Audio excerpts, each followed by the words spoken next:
career as a singer and comedian. But in the last 10 or so, he's gone back to his first love, which is the stage. And he's currently appearing in an Oscar Wilde play, which is going to tour the country. First, a look at his Madhouse, featuring not only Russ, but a young Les Dennis. We want your best man. It's years since I got married. My best man kicked the bucket. We want Basil Dumbon. Well, you can't have him. He's in the White House.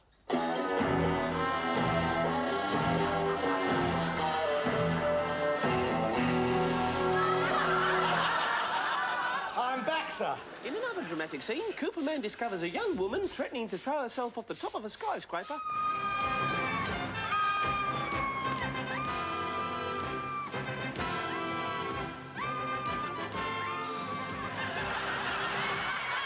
Tell His Highness he is most welcome to our country. Hey? Tell His Highness he is most welcome to our country. Oh, right, yeah, Governor. Aye.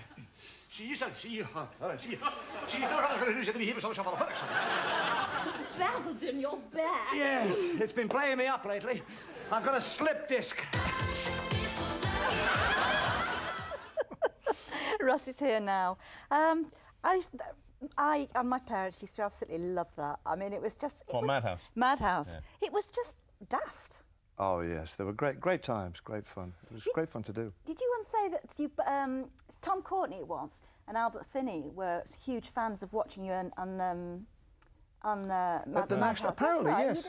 And because you met Tom Courtenay and you were really thrilled to meet him because you really admired him. You said, I'm a great fan of yours, you said to him, and I've been dying to meet you. And he said, well, it's mutual, I'm a great fan of yours. I was taken aback, I was shocked, I really was. And then he said to me that he and Albie used to watch the programme in between plays at the National, backstage in the dressing room. And Tom paid me a great compliment, actually. I think he said that Albie said that he's going to be around for a while because he's real. Huh?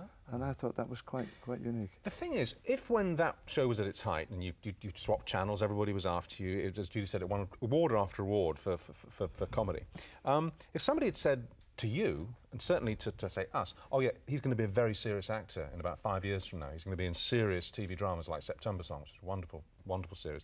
He's going to be big on the stage. I have to say I wouldn't have believed them because I thought, no, he's a knockabout comedian. Of course, don't be silly. Was that always at the back of your mind? Did you always think this is fine for now, but one day I'm going to show him that I'm somebody else. I can do something very different. Not necessarily. I mean, the thought's always there in everything I do. Even now, I sort of think back in the back of my mind how long I want to be in drama and how long I want to play it straight.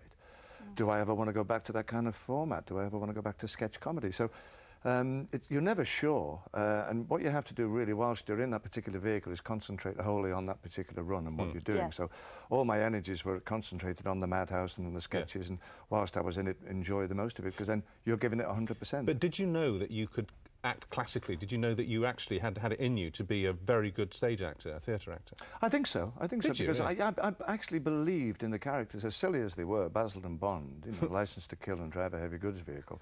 You actually have to believe in these people to play them. So I've never... People have often called me a comic, and I've never really done stand-up comedy. I've never classed myself as a comic, more of a comedy actor or character. So how did you make the bridge? How did you... I mean, had I been I mean, I'm stupid me. If I'd been a casting agent and someone said, Russ Abbot's up, he's interested in playing a serious role in this production or whatever, I'd say, no, he's a comedian. I don't even bother seeing him. How did you do it? How did you persuade the industry to take you seriously? I think I've been very fortunate in the sense that the people with the powers to be have spotted me. I mean, originally when I was with the Black Abbots and David Bell, when he was alive at London Weekend Television, spotted me, and he was my sort of mentor on television. He said this was the vehicle for me, the Madhouse, and he saw the potential and encouraged it and developed it. Yeah, but the acting side. And the drama side also, I think David Liderman has always been a sort of admirer of mine, and he approached me with September Song. Really? Really? Which you were brilliant in. Thank you. Yeah. Thank you. But let's talk about what you're doing at the moment, because I've never... It's a play, but it's not by Oscar Wilde, but it's based on an Oscar Wilde story, is that right? That's right. It's a short story written by Oscar Wilde called Lord Arthur Saville's Crime. Lord Arthur Saville's Crime. And Trevor Baxter, a brilliant writer, has adapted it into a play, so much so that it's about to be published, actually. So it'd be nice to be in the front page of the original cast. And you're Mr. Septimus Podger. Septimus Podgers. He reads palms. He's a chiromantist who reads palms. Chiromantist, apparently. That's what they called him in those days. Right. Chiromantist. Yeah. And he reads somebody's palm and he sees Well, you give us. Well, I actually, I sort of mingle in high society, and people believe that I'm quite a genius, and I foresee the future, and they believe in me, and I'm, you know.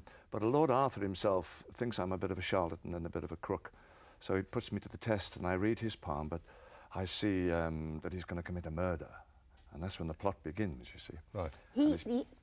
So Lord Arthur is going to commit a murder. In Lord Arthur's palm, I read that he's predestined to commit a murder. And then to get married, but he can't get married until he's committed the murder. That's right, exactly. Well, he's afraid to get married because he's afraid he might kill his wife, which he doesn't want to do, you see. So Why? Because you've planted this in his head. Well, I've just told him that he's predestined that he has to commit murder. And he's afraid to marry his wife in case by accident he kills her, you see. But once he's killed somebody, or once he's committed the murder, then his wife is safe, or his fiancée is completely safe. I understand it, yeah. So he goes around looking for someone to kill? That's right. Relatives and old relatives, frail relatives, etc. And it's through certain methods he tries, but they all seem to fail to begin with. Yeah. If you did have the power of second sight, as some claim to do, there is a kind of a code, isn't there, in that particular industry, that if you see something dreadful, you don't tell the subject. You know, if you think you've seen in their palm or their tea leaves or whatever, they're going to be dead in 6 months' time, you don't tell them the things you do. But if you did see that, would you feel honour bound, duty bound to tell somebody what lay in the future for them? Not necessarily. I don't think so. No, I think you should see what you want to see and hear what you want to hear. And that's the way to live successfully. That's a line from the play, believe it or not. Yeah. But so, no. This whole interview's been a charade. Every line has been from the play. No, I mean, fortune tellers were wonderful things. When summer seasons in Blackpool many years ago, you'd go to the end of the pier, and of course Gypsy Rosalie would be there, or whoever it was, and they'd have your photograph in the booth at the side, and they'd say, "Come and let me read your fortune, tell your fortune," and say, "Well, what are you going to say? I'm famous. I'm going to be famous." My manager predicts my future in a way. So I did go in for one lady who's had a photograph. I said, "Well, I live long," and she said 83. So I don't know, and I'm not going to doubt it. Let's hope so. I love it. There might be other lines that she didn't want to tell me about. But well, interestingly, 83 happens to be the same year that you made this that we dug out.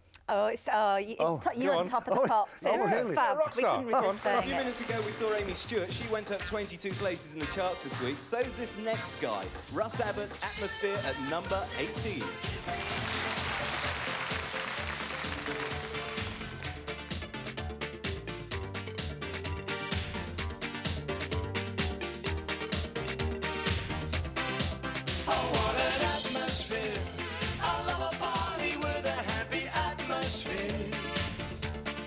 So let me take you there, and you and I'll be dancing in the cool night air.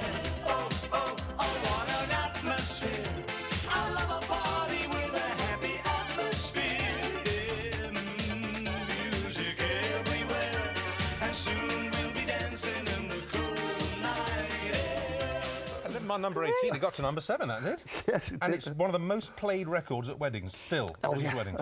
And if you want to hear him sing it, go around the back of the stage, go to the stage door. Is it the Theatre Royal Windsor on February the 22nd for 2 weeks?